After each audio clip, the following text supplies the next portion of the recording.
Une femme âgée retraitée dépense toute sa retraite pour le traitement médical de sa petite fille, mais se sent trahie quand elle découvre que son fils a dépensé l'argent pour d'autres choses. Au cœur de la ville de Bordeaux, dont les ruelles pavées serpentées par des constructions historiques racontent des siècles d'existence, Claire Lemoine trouvait bien plus qu'un simple lieu de résidence. Elle découvrait un foyer dans chaque recoin. La ville, avec son charme intemporel, offrait à chaque passant des histoires murmurées par le vent descendant de la Garonne, apportant avec lui la fraîcheur du matin et le parfum des vignobles qui définissaient la région. Claire, dont la silhouette se distinguait par la grâce naturelle de celle qui a vécu une vie pleine, portait les marques du temps avec fierté. Ses cheveux, désormais d'un ton argenté que la lumière du soleil aimait illuminer, encadraient un visage marqué par la sagesse et la sérénité acquises après des années consacrées à la profession d'infirmière. La profession avait enseigné à Claire bien plus que le soin des autres. Elle lui avait montré l'importance du silence comme compagnon d'observation. Un outil qu'elle utilisait autant dans les couloirs silencieux de l'hôpital que sur les bancs solitaires de la place centrale de Bordeaux, où elle s'asseyait souvent simplement pour observer la vie se dérouler. Ces moments de quiétude n'étaient pas de la solitude, mais une connexion avec le monde qui l'entourait, lui permettant d'absorber la beauté de l'existence quotidienne. Avec l'arrivée de la retraite, Claire espérait embrasser une période de calme et d'introspection, loin des exigences physiques et émotionnelles de sa carrière. Ces journées ont commencé à se remplir des petites joies, mais significatives, qu'elle avait remises à plus tard. Des promenades matinales dans les vignobles entourant Bordeaux, où le vert des vignes contrastait avec le bleu du ciel, créant une mosaïque de couleurs changeantes avec les saisons. Et peut-être plus cher à son cœur étaient les après-midi dédiés à la bibliothèque municipale. La bibliothèque, un magnifique édifice de pierre qui s'élevait imposant, avec ses larges portes en bois semblant garder les secrets du temps, est devenu un refuge pour Claire. Là, entre les hautes étagères de bois remplies de livres au dos portant des titres en doré délavés, elle se permettait de voyager vers des mondes lointains sans jamais quitter la ville. Assise dans l'un des fauteuils en cuir ornant le salon principal, sous la lumière douce filtrant à travers les grandes fenêtres en verre, Claire se plongeait dans des poésies chantant l'amour, la douleur et l'éphémérité de la vie, et dans des romans tissant des histoires d'aventure, de passion et de découverte. Pour elle, ces livres étaient des portails vers d'autres vies, d'autres époques, où chaque mot lu était un nouveau souffle, une inspiration nourrissant son âme. 6 moments de lecture n'étaient pas qu'un simple passe-temps, mais une manière pour Claire de continuer à apprendre, à grandir. Même loin de la profession d'infirmière, elle restait une éternelle étudiante de la vie, cherchant dans les livres le même réconfort et la même sagesse qu'elle avait autrefois recherché dans la médecine. Bordeaux, avec ses histoires, ses vins et sa bibliothèque, offrait à Claire tout ce dont elle avait besoin pour vivre cette nouvelle phase de sa vie avec contentement et paix. C'était là, dans cette ville à la beauté éthérée et à la riche culture, que Claire Lemoine se redécouvrait chaque jour, trouvant le bonheur dans les simplicités qu'elle valorisait tant. Cependant, c'était sa petite fille, Amélie, qui occupait véritablement le cœur et l'esprit de Claire, devenant le soleil rayonnant autour duquel tout son monde tournait. À 7 ans, Amélie affichait déjà une personnalité vibrante et une curiosité insatiable qui semblait défier les limites de son jeune âge. Ce aise, cheveux blonds, toujours en cascade de boucles indomptables semblant danser au gré du vent, encadrait un visage expressif où 2 yeux bleus brillaient de la lumière de l'innocence et de la sagesse d'une âme qui semblait avoir vécu plus que ces quelques années sur Terre.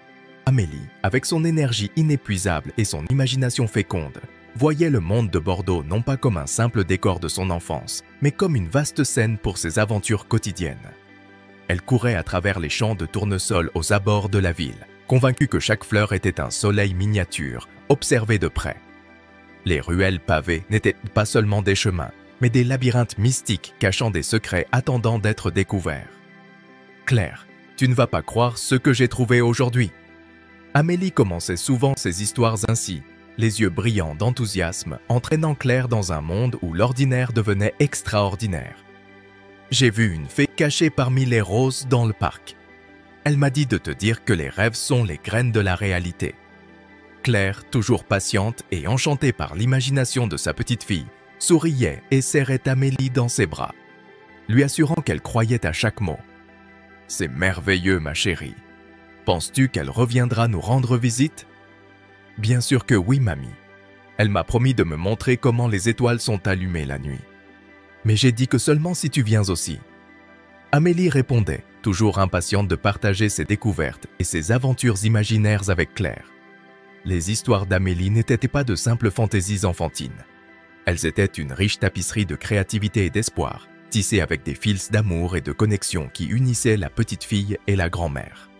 Pour Claire, ces moments étaient des trésors précieux, des îlots de joie pure dans un océan de souvenirs accumulés au fil d'une vie.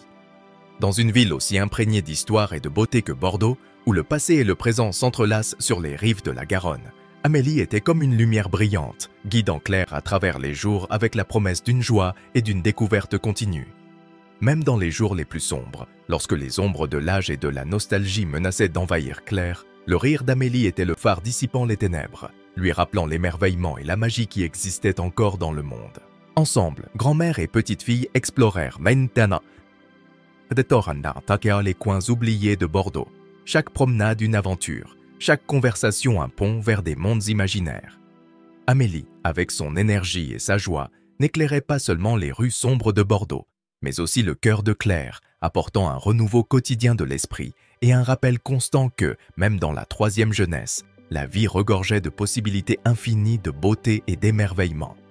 Par une après-midi grise d'automne, où le manteau de feuilles dorées et rougeâtres recouvrait les trottoirs de Bordeaux, annonçant la transition douce vers l'hiver, Claire se trouva brusquement arrachée à son refuge de paix. La quiétude du jour fut rompue par l'arrivée inattendue de Julien, son unique fils, dont les pas pressés résonnaient dans le couloir, accompagné de Marie, sa belle-fille. Claire, assise à la table de la cuisine avec une tasse de thé fumant entre les mains, remarqua immédiatement l'urgence imprégnée dans les regards échangés entre Julien et Marie, un prélude silencieux de mauvaises nouvelles, un type de regard qu'elle connaissait malheureusement trop bien. La tension était palpable, enveloppant le trio dans une aura d'appréhension. Claire, avec le calme qui la caractérisait, mais avec le cœur déjà battant à un rythme alarmant, fut la première à briser le silence funeste qui s'était installé. Que s'est-il passé? Sa voix, bien que douce, portait une légère tremblante, révélant l'anxiété qui commençait à se former en elle, tels des nuages sombres avant une tempête. Julien, un homme dans la trentaine, de taille moyenne et aux cheveux blonds hérités de sa fille, semblait porter sur ses épaules le poids d'un monde qui s'effondre. Son regard, habituellement vif et expressif, était maintenant obscurci par une ombre de désespoir. Échangeant un regard hésitant avec Marie, dont il tenait la main avec force comme s'il cherchait en elle quelque réconfort, il prit une grande inspiration avant de révéler la raison de sa visite soudaine. « C'est à propos d'Amélie, maman », commença Julien, sa voix vacillant comme si les mots suivants peinaient à trouver leur place entre la douleur et l'incertitude. « Elle est très malade. » L'utilisation du mot « malade » par Julien résonna dans l'espace, plongeant au cœur de Claire avec le poids d'une sentence inimaginable.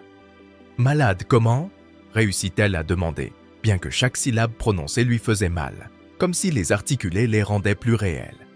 Sa force, un calme cultivé au fil des décennies à affronter la douleur d'autrui, commençait à montrer des fissures face à la possibilité de perdre sa précieuse petite fille.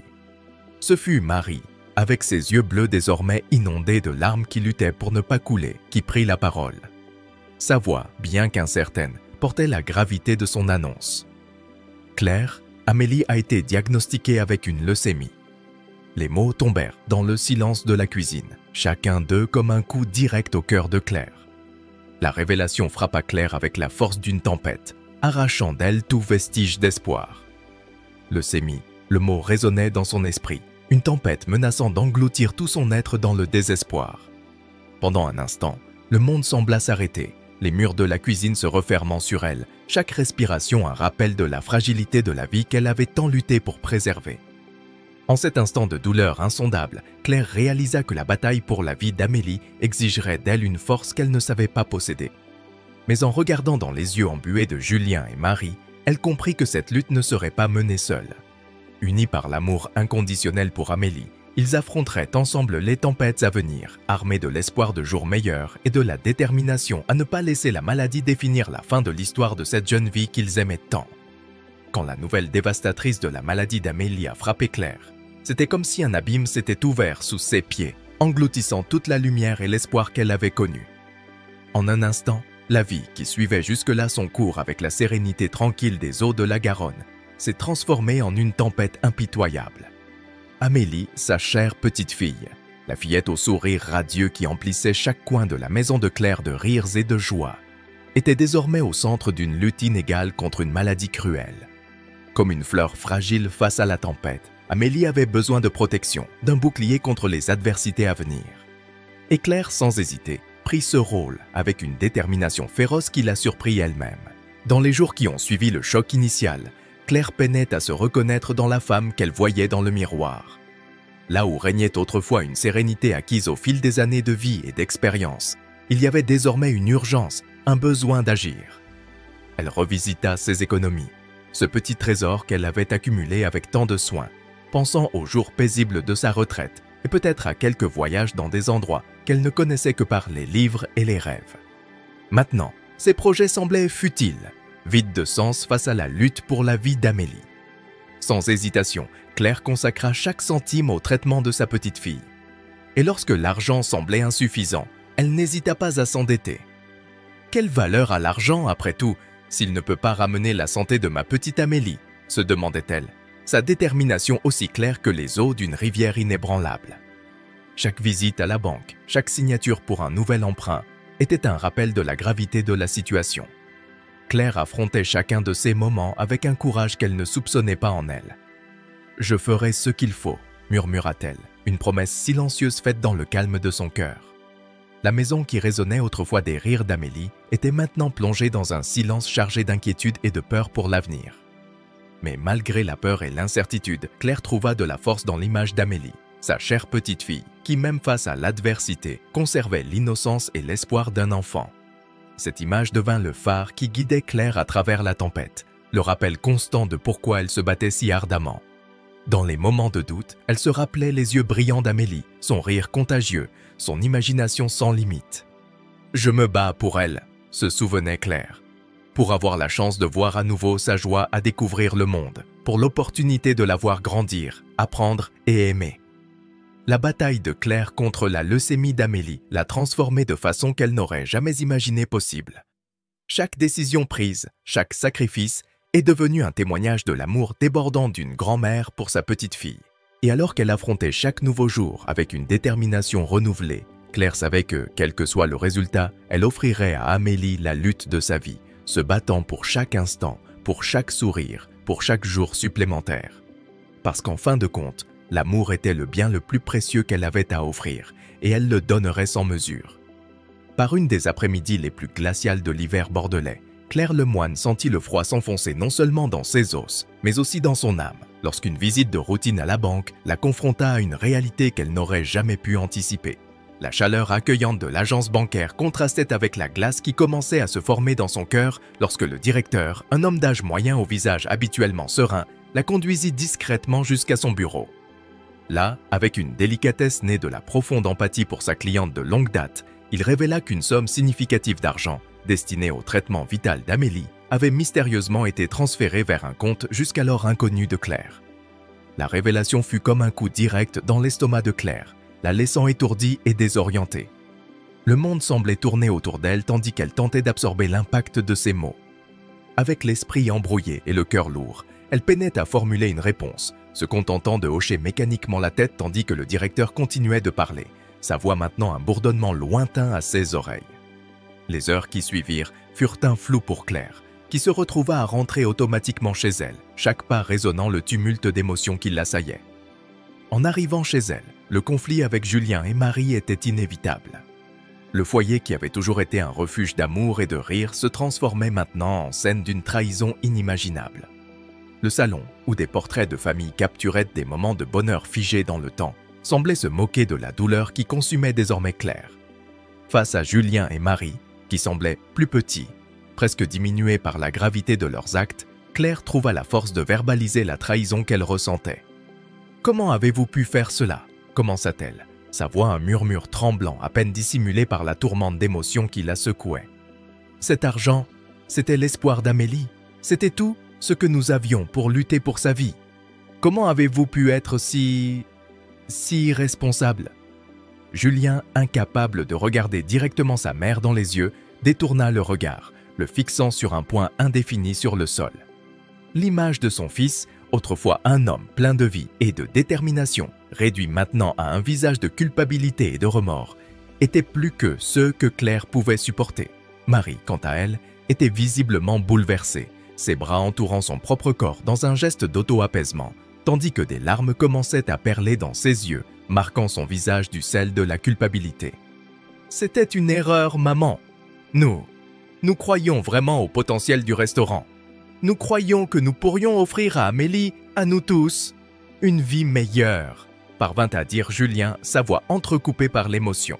« Mais nous avions tort, et je donnerais n'importe quoi pour pouvoir revenir en arrière. » Le silence qui suivit était lourd, chargé du poids du regret et de la désillusion. Claire, regardant son fils et sa belle-fille, ressentit un mélange complexe d'émotions. La colère et la tristesse étaient palpables, mais il y avait aussi une pointe de compassion pour le désespoir évident dans leurs yeux. Le futur d'Amélie ne devrait pas dépendre de Paris. Elle a besoin de nous maintenant, plus que jamais, déclara enfin Claire, la voix ferme malgré la douleur qui lui serrait la poitrine. Et nous veillerons à ce qu'elle ait ce futur, ensemble. Mais sachez que cette erreur a un prix qui va au-delà de l'argent. Cela prendra du temps pour reconstruire la confiance qui a été brisée aujourd'hui. En cet instant, dans cette pièce où les souvenirs heureux de la famille Lemoine semblaient observer silencieusement le drame se dérouler, Claire, Julien et Marie partagèrent un moment de profonde réflexion. L'amour qui unissait cette famille était évident, un amour qui avait été mis à l'épreuve de manière brutale. Claire, malgré la douleur et la trahison qu'elle ressentait, reconnaissait l'importance de rester unie pour Amélie. La petite fille, dont l'innocence et la joie de vivre avaient été obscurcies par l'ombre d'une maladie grave, était la raison pour laquelle tous devaient trouver la force de continuer. « Nous ne pouvons pas changer ce qui a été fait », continua Claire, sa voix prenant une nouvelle résolution. « Mais nous pouvons décider de notre manière d'agir à partir de maintenant. Amélie a besoin de toute la force, de tout l'amour et du soutien que nous pouvons lui donner. Et nous ne lui ferons pas défaut. » Julien, levant enfin les yeux pour rencontrer ceux de sa mère, hocha la tête, reconnaissant l'ampleur de l'erreur commise et le long chemin qu'ils auraient à parcourir pour la réparer. « Nous ferons tout ce qui est nécessaire, maman. Je le promets. Nous ferons tout pour garantir à Amélie la meilleure chance possible. Et je travaillerai chaque jour, chaque heure pour rectifier cette erreur, pour lui apporter la sécurité qu'elle mérite. » Marie, encore émue mais désormais visiblement touchée par la détermination de Claire, ajouta: « Nous sommes ensemble dans cette épreuve, Claire. Je sais que nous avons échoué, mais nous ferons tout notre possible pour aider Amélie à surmonter cela. Elle est notre lumière, notre petite guerrière, et nous nous battrons à ses côtés. » L'atmosphère dans le salon, bien que toujours chargée de tension, commença lentement à changer.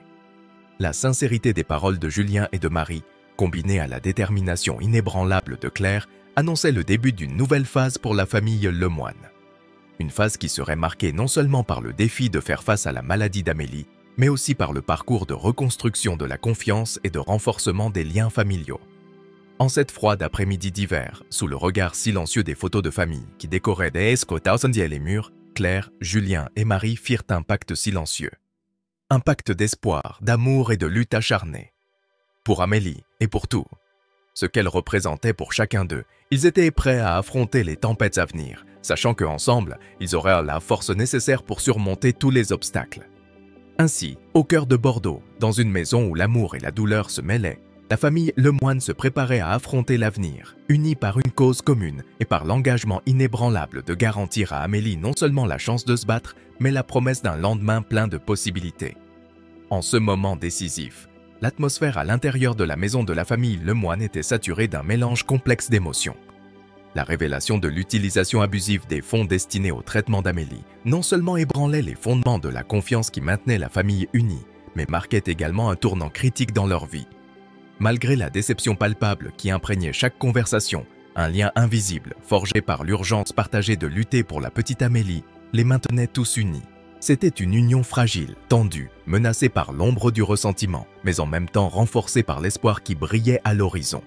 C'est précisément dans ce tourbillon de sentiments conflictuels que le docteur Laurent, une figure respectée dans le domaine de l'oncologie et un vieil ami de Claire, émergea comme un refuge au milieu de la tempête.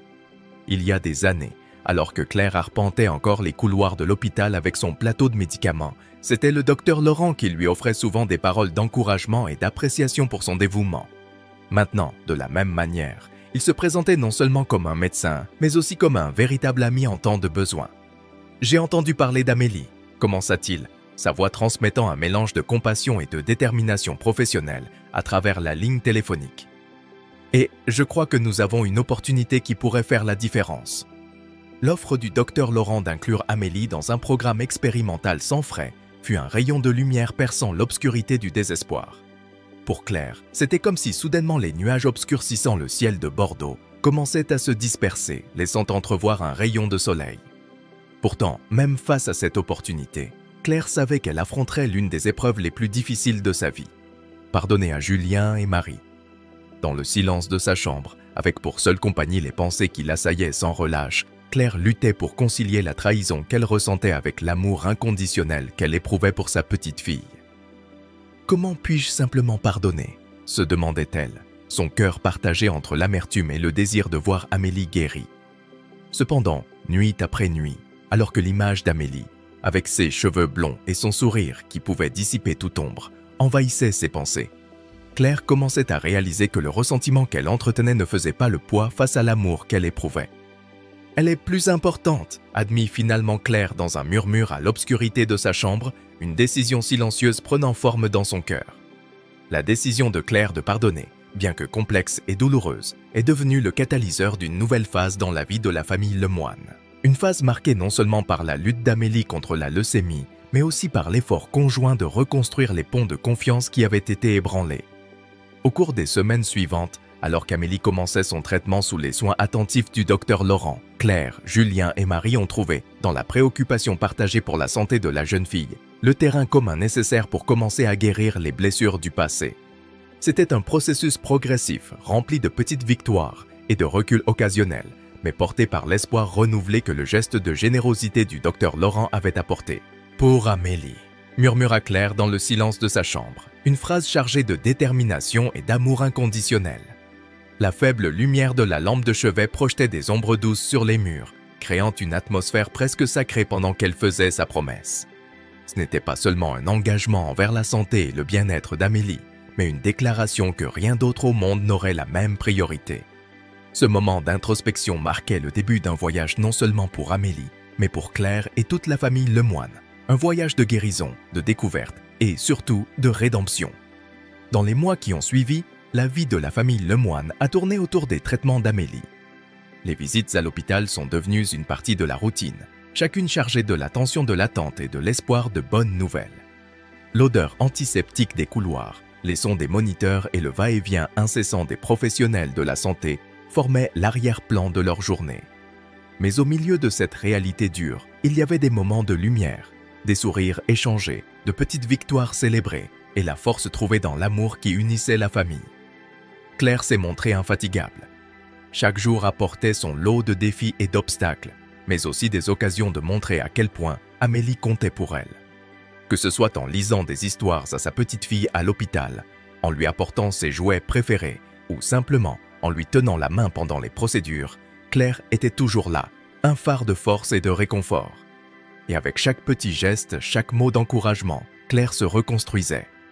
La femme qui avait été consumée par la douleur et le ressentiment trouvait maintenant une nouvelle identité dans la résilience et la compassion. Julien et Marie, quant à eux, ont également connu leur propre transformation. La culpabilité et la honte de leurs actions initiales ont cédé la place à un engagement renouvelé envers la famille. Ils étaient peut-être plus présents, participant activement aux soins et au soutien d'Amélie, et travaillant à reconstruire la confiance perdue. Les conversations difficiles, les larmes partagées et les moments de vulnérabilité ont révélé une nouvelle profondeur dans leur relation, une connexion forgée dans le feu des épreuves qu'ils ont affrontées ensemble. La maison des Lemoine, autrefois un lieu de silence et de tension, a commencé à se remplir à nouveau de rires et de moments de joie authentiques. Les photos de familles au mur, témoins muets des hauts et des bas vécus là-bas, observaient maintenant une famille unie par la détermination de surmonter ensemble le plus grand défi de leur vie. Et tandis qu'Amélie luttait courageusement contre sa maladie, à chaque sourire qu'elle offrait, elle rappelait à tous la préciosité de la vie et la force de l'esprit humain. Claire, transformée par l'épreuve, émergeait avec une nouvelle vision du monde. La fragilité de la vie ne lui avait jamais semblé aussi évidente, ni l'importance du pardon aussi claire. Ces vérités, désormais inébranlables, non seulement guidaient ses actions, mais aussi devenaient le fondement sur lequel la nouvelle vie de la famille Lemoine serait construite. Le voyage d'Amélie, loin d'être simplement une bataille contre la leucémie, est devenu une leçon de vie pour tous, enseignant que même dans les circonstances les plus sombres, il y a toujours de la place pour l'espoir, l'amour et, surtout, le pardon. À mesure que les saisons se déployaient à Bordeaux, apportant avec elles la métamorphose du paysage, des feuilles d'automne dorées à la renaissance printanière, la famille Lemoine vivait sa propre transformation, un voyage de tribulation et de renouveau. La ville, avec sa riche histoire et culture, observait silencieusement alors qu'une de ses familles luttait non seulement pour la vie d'une jeune fille, mais pour la redécouverte d'elle-même et de sa connexion avec la communauté. La récupération d'Amélie transcenda les frontières de ce qui est généralement compris comme un traitement médical. Cela est devenu un processus qui a défié et finalement reconstruit les valeurs, les croyances et les dynamiques de la famille Lemoine. Pendant cette période, les murs de l'hôpital sont devenus un second foyer pour eux, un lieu d'anxiété et d'espoir entrelacés. Le bruit des pas des médecins dans les couloirs, le bip intermittent des moniteurs cardiaques et les voix douces des infirmières créaient un fond sonore pour leur vie désormais remplie d'incertitudes, mais aussi de moments de profonde connexion humaine. Pendant ce temps, en dehors des limites de l'hôpital, l'histoire d'Amélie a commencé à s'entrelacer avec la vie de la ville de Bordeaux. La nouvelle de son combat et l'unité inébranlable de la famille Lemoine face à l'adversité a commencé à se répandre d'abord entre les voisins, puis dans les cafés locaux et finalement dans toute la ville. La communauté, souvent considérée comme un simple ensemble d'individus, a commencé à se rassembler, démontrant une vague croissante de soutien qui a surpris tout le monde. Des initiatives de collecte de fonds ont émergé dans des endroits inattendus. Les boulangeries vendaient des pains de l'espoir, avec les bénéfices destinés au traitement d'Amélie. Les écoles organisaient des événements sportifs et des bazars. Les artistes locaux consacraient des performances et des galeries à elle. Chaque action, chaque geste de gentillesse renforçait le sentiment d'appartenance et de soins mutuels, dessinant un nouveau tableau de Bordeaux, plus seulement comme une ville historique, mais comme une communauté vibrante et solidaire. Pour Claire, Julien et Marie, cette vague de solidarité était un rappel du pouvoir de l'esprit humain et de sa capacité à surmonter. Lors de réunions familiales, maintenant plus fréquentes et pleines de sens, ils partageaient non seulement les mises à jour sur le traitement d'Amélie, mais aussi les histoires de générosité qui émergeaient de la communauté. « Avez-vous vu ce qu'ils ont fait ?» dirait Claire, une lueur de gratitude dans ses yeux, tenant un dessin fait par un enfant de l'école locale, envoyant des bonnes vibrations à Amélie. « Notre ville, ils sont vraiment avec nous là-dedans. » Julien, dont le voyage personnel de la culpabilité à la rédemption a été marqué par ces actes de gentillesse, a trouvé un nouveau but. « Donnons quelque chose en retour », proposa-t-il un soir, un plan se formant dans son esprit. « Quand tout cela sera fini, utilisons notre expérience pour aider les autres. La gentillesse que nous avons reçue doit être transmise. » Ainsi, alors que Bordeaux continuait son rythme éternel, changeant avec les saisons, la famille Lemoine et la communauté autour d'eux tissaient un nouveau chapitre de leur histoire collective. Un chapitre où l'adversité révélait la capacité de guérison de l'amour, de l'union et du soutien mutuel. Amélie, au centre de ce tourbillon, est devenue plus qu'une fille se battant pour sa vie. Elle est devenue un symbole d'espoir et de résilience, un rappel que même dans les pires tempêtes, il y a toujours place pour un nouveau départ. Le chemin parcouru par Amélie et sa famille lors du traitement expérimental fut marqué par des défis insurmontables, transformant chaque pas en une épreuve de résilience, de foi et d'espoir. Amélie, âgée de seulement 7 ans, a affronté ce chemin avec un courage qui laissait tous ceux qui l'entouraient admiratifs. Son combat n'était pas seulement contre une maladie implacable, mais aussi une bataille quotidienne pour maintenir allumée la flamme d'espoir qui illuminait les cœurs de tous ceux qui la connaissaient. Lors d'une des journées les plus difficiles du traitement, alors que la pluie tombait doucement contre les fenêtres de l'hôpital, dessinant des motifs mélancoliques sur le verre, Amélie regarda le docteur Laurent et, d'une voix petite mais ferme, demanda « Docteur Laurent, je vais guérir pour pouvoir jouer de nouveau au parc ?» Son innocence et l'espoir inébranlable qui imprégnaient cette question touchèrent profondément le médecin, qui, habitué à la rigidité de l'environnement hospitalier, se retrouva momentanément sans voix. Le docteur Laurent, un homme d'âge moyen avec une carrière distinguée marquée à la fois par le succès et l'humilité, regarda Amélie dans les yeux et, avec un doux sourire, répondit « Amélie, avec votre courage et l'aide de nous tous ici, je crois que oui.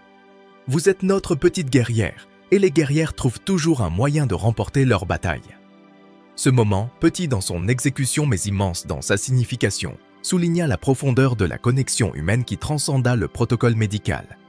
L'équipe du Dr Laurent, composée de professionnels dévoués, des infirmières aux spécialistes en oncologie pédiatrique, voyait en Amélie un rappel de pourquoi ils avaient choisi la médecine. Non seulement pour traiter les maladies, mais aussi pour toucher des vies. Inspirés par la force d'Amélie et par le soutien incessant de Claire, qui était toujours à côté du lit, tenant la main de sa petite fille, lisant des histoires et chuchotant des mots d'encouragement, ils se retrouvèrent à travailler avec un zèle renouvelé. Souvent, ils restaient des heures supplémentaires après leur service, recherchant de nouvelles approches de traitement, discutant de cas similaires et organisant même de petits événements à l'hôpital pour égayer Amélie et d'autres enfants en oncologie pédiatrique. Lors d'une après-midi particulièrement froide, l'équipe surprit Amélie avec une fête d'anniversaire improvisée à l'hôpital, avec des ballons, un gâteau décoré avec ses personnages préférés et même une sérénade jouée à la guitare par l'un des infirmiers. La joie pure sur le visage d'Amélie. Ce jour-là réaffirma pour tout présent la préciosité de la vie et l'impact que chaque geste de bonté peut avoir. Au fil de cette période, l'histoire d'Amélie est devenue une légende à l'intérieur de l'hôpital, une histoire d'espoir face à l'adversité. L'équipe médicale, qui considérait initialement Amélie comme une patiente parmi d'autres, la considérait désormais comme un symbole de résilience et d'amour inconditionnel. Et pour Claire, chaque jour aux côtés d'Amélie renforçait la croyance que, quel que soit le résultat, le voyage qu'ils partageaient était rempli de moments de beauté indescriptibles et de leçons de vie profondes. Ainsi, le traitement expérimental, bien qu'ardent, est devenu plus qu'un protocole médical. Il s'est transformé en un voyage du cœur qui a uni non seulement la famille Lemoine, mais aussi tous les intervenants, dans un réseau de soutien empli d'empathie, de tendresse et de la croyance inébranlable en la possibilité de miracles. L'amère épreuve de la trahison, suivie par la lutte angoissante contre la maladie d'Amélie, s'est avérée être un tournant critique pour les Lemoine, déclenchant une métamorphose profonde de leur structure et de leur dynamique familiale. Julien et Marie, accablés par le poids écrasant du remords et confrontés à la gravité incontestable de leurs actes précipités, se sont engagés avec ferveur dans un processus de réparation et de rédemption. Ce parcours, bien qu'émaillé de défis ardus et de moments de désespoir profond, est devenu essentiel pour reconstruire les liens brisés qui unissaient autrefois la famille avec force et affection. Au début, les réunions familiales étaient tendues, chargées d'un silence lourd entrecoupé de tentatives hésitantes de dialogue. « Je sais que nous avons commis des erreurs, profondément », commença Julien lors d'une de ces réunions, sa voix émue par l'émotion, tandis que Marie, à ses côtés, tenait sa main avec force, cherchant et offrant simultanément du soutien.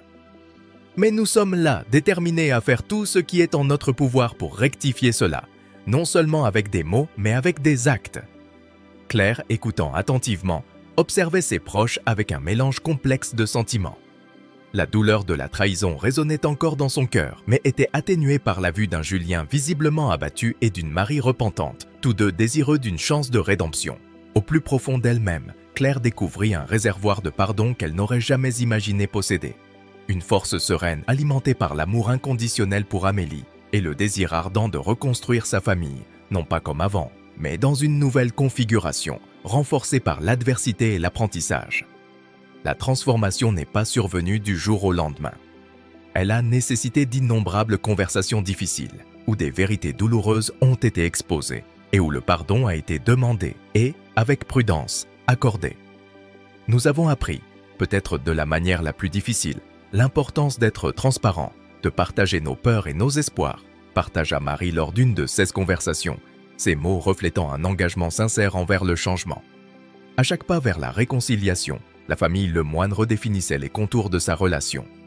L'incident, bien qu'une cicatrice dans leur histoire, leur a appris la valeur inestimable de la communication ouverte, de la responsabilité partagée et surtout du soutien mutuel. Claire, Julien et Marie, à travers leurs actions et leur engagement, ont tissé une nouvelle toile familiale où chaque fil était teint de la couleur de la compréhension, du pardon et de l'espoir. Ainsi, portés par la tempête qui a autrefois menacé de les détruire, les Lemoine ont émergé non seulement intacts mais renouvelés. La lutte d'Amélie contre sa maladie, loin d'être un rappel de douleur et de souffrance, s'est transformée en un symbole de leur résilience collective et de la capacité humaine à trouver la lumière, même dans les moments les plus sombres. La famille Lemoine, désormais plus unie et forte que jamais, faisait face à l'avenir avec une nouvelle perspective, conscientes que les épreuves surmontées ensemble les avaient préparées à affronter tout défi que la vie pouvait encore réserver. La bataille d'Amélie contre une maladie terrible, ainsi que l'unité inébranlable démontrée par sa famille, sont rapidement devenus un sujet de conversation dans tout Bordeaux. Cela ne se limitait pas seulement aux conversations entre voisins à travers les haies ou lors de rencontres fortuites à la boulangerie locale. L'histoire du combat courageux d'Amélie et du soutien inlassable de sa grand-mère Claire a commencé à résonner dans les rues pavées de la ville, atteignant les oreilles et les cœurs d'une communauté entière. Des amis proches à des inconnus complets, le voyage d'Amélie a touché tout le monde, éveillant un profond sentiment d'empathie et un désir collectif d'aider. Il n'a pas fallu longtemps pour que cette vague de soutien émotionnel évolue vers quelque chose de plus tangible et impactant. Des initiatives de collecte de fonds ont commencé à émerger, coordonnées par un groupe diversifié de citoyens, des enseignants qui connaissaient Amélie de l'école aux commerçants locaux qui avaient simplement entendu son histoire. Des affiches colorées annonçant des événements de bienfaisance ont commencé à orner les vitrines des magasins et les réseaux sociaux de la communauté bouillonnaient de messages de soutien et de détails sur la façon de contribuer. Un exemple particulièrement touchant de cette mobilisation a été un concert de bienfaisance organisé au cœur de la ville. Des musiciens locaux, des jeunes talents aux artistes établis se sont réunis lors d'une chaude soirée d'été, offrant leur performance sur une scène improvisée sur la place principale. La musique coulait librement, des mélodies douces de guitare aux puissantes chansons d'opéra, chaque note rendant hommage à la lutte d'Amélie et à la force de sa famille. L'événement, éclairé seulement par la douce lumière des lanternes et la lueur scintillante des étoiles au-dessus, a non seulement recueilli une somme d'argent significative, mais a également rassemblé la communauté d'une manière que Bordeaux n'avait que rarement vue. De plus, les écoles locales se sont impliquées en organisant des courses de charité où chaque mètre parcouru contribuait de quelques centimes au fonds de traitement d'Amélie. Enfants et adultes participaient avec un enthousiasme égal, motivés par le désir de faire la différence. 6 courses, souvent clôturées par des pique-niques communautaires dans les parcs de la ville, sont devenus des événements attendus par tous, des moments de joie et d'union au milieu de la cause sombre qui les motivait. L'histoire d'Amélie a également inspiré la création d'un réseau de soutien pour d'autres familles confrontées à des circonstances similaires. Mené par Claire, qui a trouvé une nouvelle vocation dans son rôle d'activiste communautaire, le réseau offrait non seulement une aide financière, mais aussi émotionnelle, à ceux qui naviguaient dans les eaux tumultueuses de maladies graves au sein de la famille. Des réunions régulières étaient organisées, offrant un espace sûr pour partager des expériences, des peurs, des espoirs et, surtout, pour rappeler à chaque participant qu'il n'était pas seul. Ce qui a commencé comme l'histoire d'une jeune fille, luttant courageusement pour sa vie, s'est transformé en un mouvement qui a redéfini le sens de la communauté à Bordeaux. La lutte d'Amélie et la réponse unifiée de la ville ont non seulement apporté espoir et soutien tangible à la famille Lemoine, mais ont également ravivé un sentiment de connexion et de responsabilité mutuelle parmi les habitants de la ville. Bordeaux, avec son long passé et sa riche culture, a découvert une nouvelle couche de son identité, une communauté vibrante, solidaire et profondément connectée par le cœur. À Bordeaux, la boulangerie au coin de la rue de Claire, réputée pour son pain frais parfumant l'air le matin et ses croissants fondants en bouche, est devenue un point central dans la mobilisation communautaire pour soutenir Amélie. Le propriétaire, M. Dubois, un homme robuste avec une imposante moustache et des mains toujours couvertes de farine, avait connu Claire depuis des années, lui réservant toujours les croissants les plus dorés. Lorsqu'il a appris ce que la famille Lemoine traversait, sa décision a été immédiate et pleine de conviction. Claire, à partir de ce samedi, et tous les samedis à venir, nous allons donner une partie de nos bénéfices pour aider Amélie. Elle est aussi douce que les gâteaux que nous faisons ici, a annoncé M. Dubois, avec une lueur déterminée dans les yeux. Il a non seulement placé une tirelire décorée avec des images des super-héros préférés d'Amélie sur le comptoir, mais a également encouragé d'autres commerçants locaux à se joindre à la cause. La nouvelle s'est rapidement répandue, et les samedis sont devenus des jours spéciaux où la communauté se rassemblait à la boulangerie, non seulement pour déguster leurs délices, mais aussi pour contribuer à la guérison d'Amélie. Les écoles de la région, où Amélie était connue pour son sourire contagieux et sa joie à participer à toutes les activités, ont également pris l'initiative. Enseignants et élèves se sont réunis pour organiser une série de marathons et d'événements sportifs, chacun plus créatif que l'autre. Course des super-héros était le nom de l'événement le plus populaire, où les enfants et les adultes se déguisaient en leurs héros préférés, courant non seulement pour la santé d'Amélie, mais pour la force et le courage qu'elle représentait. Des enseignants bénévoles ont installé des stands de nourriture et de boissons, et les inscriptions à la course sont devenues une source significative de fonds pour le traitement d'Amélie. Même le cinéma du quartier, un petit établissement avec une seule salle, mais avec un grand cœur, s'est joint à la cause. La gérante, une vieille dame passionnée de films classiques et ayant un attachement spécial pour les enfants du quartier, a organisé des séances de cinéma spéciales. Film pour Amélie était le nom de la programmation, une sélection soigneuse des films pour enfants préférés d'Amélie, diffusés lors de matinées bénéfiques. Les familles remplissaient le cinéma, apportant non seulement leur soutien financier, mais aussi des messages d'espoir et des dessins d'enfants pour Amélie, qui décoraient le hall du cinéma. Ces initiatives, nées du cœur de la communauté de Bordeaux, reflétaient non seulement le désir d'aider Amélie, mais aussi une redécouverte du sens de l'union et de la solidarité. Claire, voyant l'effort collectif pour aider sa petite fille, se sentait profondément touchée et reconnaissante. Chaque pain acheté, chaque kilomètre parcouru, chaque billet de cinéma vendu est devenu un témoignage de la bonté humaine, un rappel que, même dans les moments les plus sombres, la lumière peut briller à travers la compassion et la générosité de ceux qui nous entourent. Alors que le parcours de rétablissement d'Amélie se déroulait, il transcendait les limites d'une simple lutte contre une maladie pour devenir un récit emblématique d'espoir, de cohésion et de la force invincible de l'âme humaine. À chaque étape franchie dans le traitement d'Amélie, ce n'était pas seulement la famille Lemoine qui se sentait revigorée et unie par de nouveaux liens de force et de détermination, mais toute la ville de Bordeaux semblait absorber et refléter cette même ténacité. Un après-midi particulier, après une séance de traitement marquant une avancée significative dans l'état d'Amélie, Claire, Julien et Marie se sont retrouvés dans le petit jardin de l'hôpital, un espace vert serein, parsemé de fleurs colorées et de bancs où de nombreuses familles trouvaient du réconfort dans des moments de réflexion. Ils partageaient une tasse de thé, un petit rituel devenu leur moment de communion et de gratitude. « Tu vois, elle y arrive vraiment », dit Claire, sa voix tremblant d'émotion, tandis qu'elle regardait Amélie jouer doucement à côté, son rire un baume pour leurs âmes fatiguées. « Elle est notre petite guerrière, un véritable témoignage de la force que nous avons tous en nous, même lorsque les chances semblent défavorables. » Julien acquiesça, un sourire fier et soulagé se dessinant sur son visage. « Oui, maman. Et cela nous a montré à quel point nous pouvons être forts ensemble. Amélie nous a unis de façon que je n'aurais jamais imaginé possible. Elle a inspiré toute une ville. » Marie, tenant la main de Julien, ajouta. « Et la communauté, waouh, comment ils se sont rassemblés.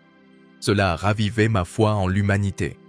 Tous ces événements, collecte de fonds, les messages de soutien. Bordeaux s'est révélé être plus qu'un simple endroit pour vivre. Il s'est révélé être une véritable famille. » Ce sentiment de communauté était palpable dans toute Bordeaux. Les histoires d'Amélie et de la détermination inébranlable de la famille. Le moine circulait à travers les conversations dans les rues, dans les magasins, dans les cafés et même dans les écoles, inspirant les autres à regarder leur propre lutte avec une nouvelle perspective. Les enseignants utilisaient l'histoire d'Amélie comme exemples en classe, mettant en avant l'importance de la résilience, du soutien mutuel et du courage face aux défis. Bordeaux elle-même, avec son histoire riche et ses rues anciennes, semblait embrasser et nourrir cette nouvelle vague de solidarité. Les artistes locaux ont créé des fresques inspirées du parcours d'Amélie, transformant des murs autrefois ternes en vibrants rappels de la capacité de l'esprit humain à surmonter les adversités. Dans les parcs, des bancs ont été dédiés à Amélie et à d'autres jeunes combattants, chacun accompagné d'une plaque avec des mots d'encouragement, créant de petits sanctuaires d'espoir et de réflexion. Ainsi, la lutte d'Amélie contre sa maladie, loin d'être un récit sombre, a évolué vers un phare d'espoir et de force pour Bordeaux. Elle a montré que même dans les nuits les plus sombres, il y a toujours un chemin vers la lumière, guidé par le courage, l'unité et l'esprit indomptable de l'être humain. Le rétablissement d'Amélie est devenu une célébration de la vie, un symbole que, avec amour, soutien et détermination, il est possible de faire face aux tempêtes et d'émerger non seulement intact, mais transformé et renforcé. Une vérité éternelle que Bordeaux et la famille Lemoine porteraient dans leur cœur pour toujours.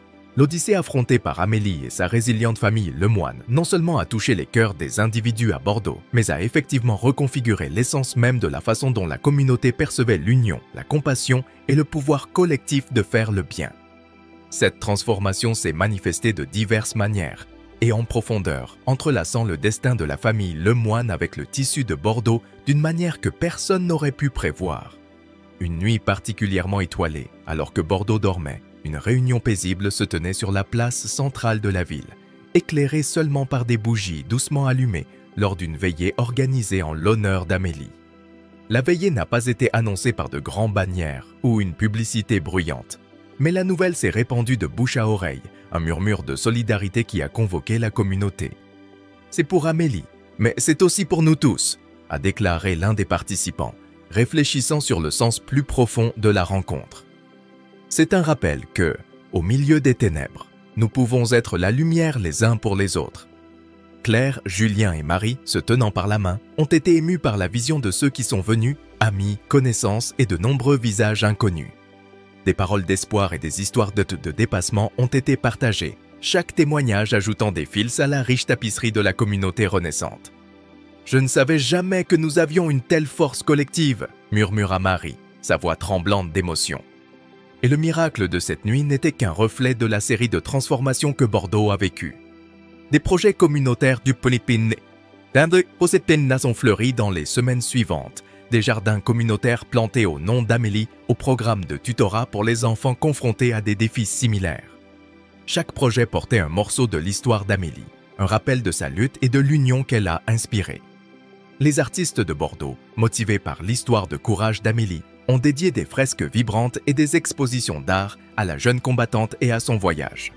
Ces œuvres d'art, dispersées dans toute la ville, ont servi non seulement de témoignages visuels, mais aussi de points de réflexion sur la fragilité de la vie et l'importance de la communauté. Chaque coup de pinceau représente notre espoir, notre douleur et notre promesse de rester unis, a expliqué un artiste local lors de l'inauguration d'une fresque représentant Amélie entourée d'une aura de lumière. L'histoire d'Amélie et de la résilience de la famille Lemoine s'est également entrelacée avec le curriculum des écoles de Bordeaux. Les enseignants ont introduit des programmes axés sur l'empathie, la solidarité et l'importance du soutien communautaire, en utilisant l'histoire d'Amélie comme un puissant cas d'étude. Nous voulons que nos élèves sachent qu'ils ont le pouvoir de faire la différence, tout comme la ville l'a fait pour Amélie, a partagé un éducateur lors d'une assemblée scolaire. Ainsi, le récit d'Amélie et de la famille Lemoine est devenu bien plus qu'une histoire de lutte contre une maladie. Il a été le catalyseur d'un renouveau spirituel et social à Bordeaux. Il a prouvé que l'union des cœurs autour d'une cause commune peut en effet opérer des miracles, transformant la vie, avec toutes ses incertitudes et adversités, en une tapisserie remplie de joie inattendue, de beauté inimaginable et surtout d'amour inconditionnel. Bordeaux, à travers le parcours d'Amélie, a redécouvert non seulement la valeur de la compassion et du soutien mutuel, mais aussi la vérité selon laquelle, même dans les moments les plus sombres, il y a toujours une lueur d'espoir prête à briller. Si vous avez aimé cette histoire émouvante de dépassement et d'union, laissez un like, commentez la vidéo, abonnez-vous à la chaîne et n'oubliez pas d'activer la cloche de notification. À la prochaine!